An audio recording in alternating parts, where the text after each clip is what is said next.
एक काम करते हैं, मैनेजमेंट से जरा चर्चा कर लेते हैं। और आज 18 स्वदेश पे मदरसन संवर्धना मदरसन के नंबर्स आए हैं, नतीजे अनुमान से बेहतर है। इस पर बातचीत करने के लिए कंपनी के COO पंकज मित्तल और कंपनी के CFO कुणाल मलानी इस बीच हमारे साथ जुड़ रहे हैं।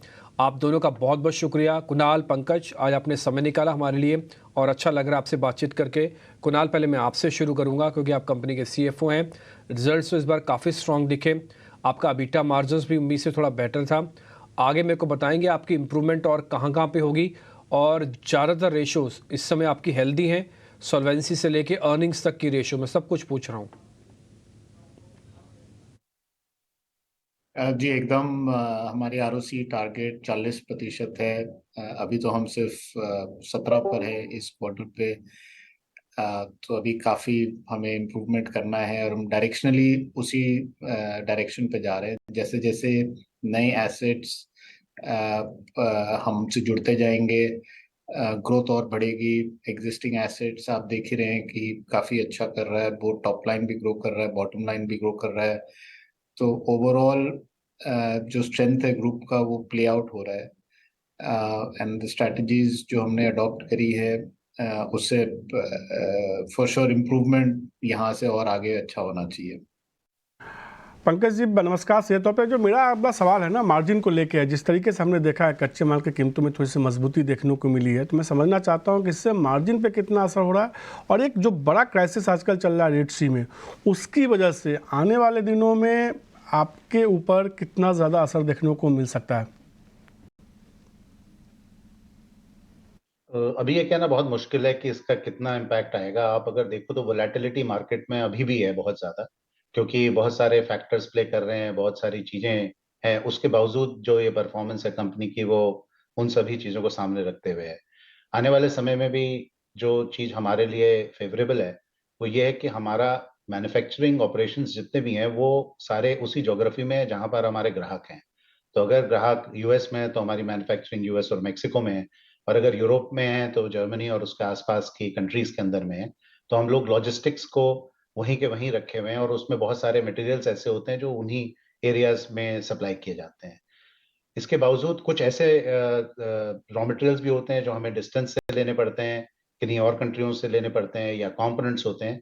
वहां पर अगर ये चीज एस्केलेट होती है और इसके तहत फ्रेट कॉस्ट बहुत ज्यादा बढ़ती हैं, तो उन कंपोनेंट्स के ऊपर केवल इम्पैक्ट आएगा। बट जनरली अगर हम देखें तो हमारी कंपनी काफी हद तक डी रिस्क्ड है, कि हमारी मैन्युफैक्चरिंग कस्टमर्स के प्लांट्स के काफी क्लोज विसिनिटी के अंदर में होती है। कुणाल जी, मुझे ये देखना है, आपके फाइनेंस कॉस्ट को लेकर चर्चा करनी है। जिस तरीके से हमने देखा है कि इसमें जो है ना साल दर साल देखिए एक बड़ा जंप देखने को मिला है, इसे कैसे देखते हैं और कैसे आने वाले दिनों में इसको ठीक करते हुए दिखेंगे आप? तो इस क्वार्टर में आपने देखा होगा हमने करीब 190 करोड़ की कॉस्ट बुक करी है for forex losses in Argentina. उसमें से 120 करोड़ फाइनेंस कॉस्ट में है। अर्जेंटीना का पेसो जो कि करीब 200 होता था टू अ डॉलर मार्च में, वो अभी 800 के ऊपर है। एंड ये शार्प डेप्रिसिएशन के कारण गवर्नमेंट ने वहाँ पे स्ट्रिंजेंट एक्सचेंज कंट्रोल लगा दिया, जिसके कारण से हम किसी भी सप्लायर को पेमेंट नहीं कर सकते थे अर्जेंटीना से।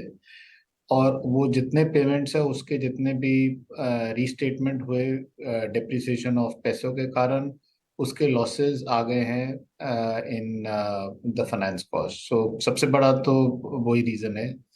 उसके अलावा जो हमारे पुराने डेट थे जो कि ऑब्वियसली लोअर इंटरेस्ट रेट के टाइम पे लिए गए थे, वो जब अभी आके रिफाइनेंस हुए हैं हायर इंटरेस्ट रेट में, तो उसका और इम्पैक्ट आपको दिख रहा है क्वार्टर में। आगे हमारा डिजायर है और हम उस डायरेक्शन में काम कर रहे हैं कि लेवरेज और घटे। सो अभी जो आपको 1.7x दिख रहा है, हम शायद इसको 1.6 या उसके भी नीचे ले जा पाए ऑन इन मार्च के बेसिस पे। एंड उससे कुछ हद तक इंटरेस्ट कॉस्ट कम होनी चाहिए आगे परसेंटेज ऑफ सेल्स के बेसिस पे। जैसे हमारे बाकी एसेट्स भी सिमुलेट होंगे, पूरे M&A एसेट्स आएंगे, उससे भी इसको परसेंटेज ऑफ सेल्स के बेसिस पे कम दिखेगी।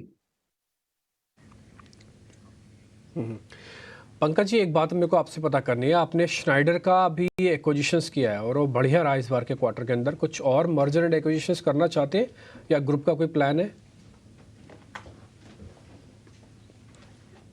हमारी कंपनी का जो ग्राहक हैं उनके वे बताए हुए रास्ते पे चलते हैं, तो अगर वो हमारे को गाइड करते हैं कि कुछ कंपनियां जो उनके लिए ज़रूरी हैं और वो प्रोडक्ट ज़रूरी हैं और हमें उन्हें देखना चाहिए, तो हम ज़रूर देखते हैं। और आज की डेट में भी बहुत सारे ऐसे एसेट्स हैं जिनके ऊपर में हम लोगों की टीम्स काम कर रही हैं, क्योंकि मार्केट के अंदर में इतनी वोलेटिलिटी के तहत और बहुत सारे चेंजेस हो रहे हैं, उनकी वजह से पेन है। और आपको पता ही है इंटरेस्ट कॉस्ट भी बढ़ रही है, तो उसकी वजह से भी काफ़ी पेन है।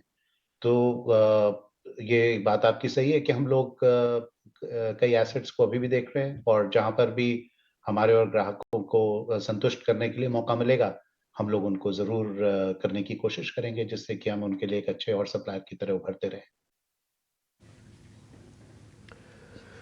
ठीक है पंकज जी, एक आखिरी क्वेश्चन आपसे पता करना है। ये जो इंडिया में जो 4 व्हीलर मार्केट है वो अच्छे प्रीमियमेशन पे जा चुकी है, इसका सबको बेनिफिट मिलता है। मेरे को थोड़ा आउटलुक चाहिए, मोमेंटम कितना बनेगा लग्जरी कार सेगमेंट में, प्रॉफिटेबिलिटी किस तरह से कैलकुलेट होती है और आप इसके कितने बड़े बेनिफिशियरी हैं? तो आपने बिल्कुल सही कहा कि इंडिया का मार्केट ग्रो कर रहा है, 4 व्हीलर का आने वाले समय में भी ग्रो करेगा, क्योंकि उसी को देखते हुए सभी कार मेकर्स ने अपने प्लान ऑलरेडी अनाउंस किए हुए हैं, बहुत कैपेसिटी बढ़ा रहे हैं। और हम लोग भी उस उनको सपोर्ट करने के लिए ग्रीन फील्ड साइट्स भी लगा रहे हैं, जहां पर ब्राउन फील्ड साइट्स का एक्सपेंशन भी कर रहे हैं, जिससे कि हम उनको एडिक्वेटली सपोर्ट कर सकें सारी रीजन के अंदर इंडिया में। प्रीमियराइजेशन भी हमारे लिए बहुत हेल्पफुल है, क्योंकि उससे कंटेंट पर कार भी बढ़ता है। और जो हमने एक्विजिशंस किए पिछले इतने सालों में, उसमें हमने जो टेक्नोलॉजी है वो ओनरशिप हासिल करी। उस टेक्नोलॉजी को हम इंडिया के अंदर में अभी अपने देश में लाकर और अपने सभी ग्राहकों को प्रोवाइड कर सकते हैं, बिना किसी हिचकिचाहट, बिना किसी दिक्कत के। और उसमें भी अगर कोई मॉडिफिकेशन करने की जरूरत है, जिससे कि हम अपने इंडियन मार्केट के हिसाब से उसको ट्वीक कर सकें, तो वो भी हम करके दे रहे हैं। तो ये एक बहुत पॉजिटिव ट्रेंड है, जिसके लिए हम लोग अपने कस्टमर्स के साथ काम कर रहे हैं, और आप देख रहे हैं कि हमारी ग्रोथ तेजी से हो रही है। ठीक है पंकज सर, बहुत बहुत शुक्रिया, थैंक यू वेरी मच, आज समय निकाला। कुणाल जी आपका भी बहुत शुक्रिया, थैंक यू वेरी मच, आप दोनों ने आज समय निकाल के हमसे बातचीत की। आई होप कि आपकी कंपनी के नंबर्स आगे चल के और काफ़ी बेहतर होते जाएंगे। बहुत शुक्रिया, thank you very much. Book the profit leave the market है, और ये बहुत कम पैसे नहीं है, 500 पॉइंट ये कम नहीं होते हैं। ये तो मैं सिर्फ आपको तेज़ी का बता रहा हूँ कल का। आज तो आपको डिप भी मिला था इसमें, तो करीब 600 650 पॉइंट की रिकवरी है निचले स्तर से। तो अगर आप वैसे चेक करें, निफ्टी के अंदर भी कुछ वैसा ही है। 21,500 से हम चले 700 पे आए। और डिम्पी, मैं आपको इंटरप्ट किया इसके लिए सॉरी। स्टॉप लॉस और लेवल का क्या इंपॉर्टेंस होता है वो आज समझना चाहिए। आज का लो देखिए बैंक निफ्टी का 44,819। डिम्पी ने कहा था 44,800 का ही स्टॉप लॉस लगाइए, ट्रिगर हो निकल जाइए। वो ट्रिगर नहीं हुआ और वहीं से हमने देखा एक अच्छी रैली देखने को मिली। जी डिम्पी, बस यही बात मेरे को कहनी थी। मैंने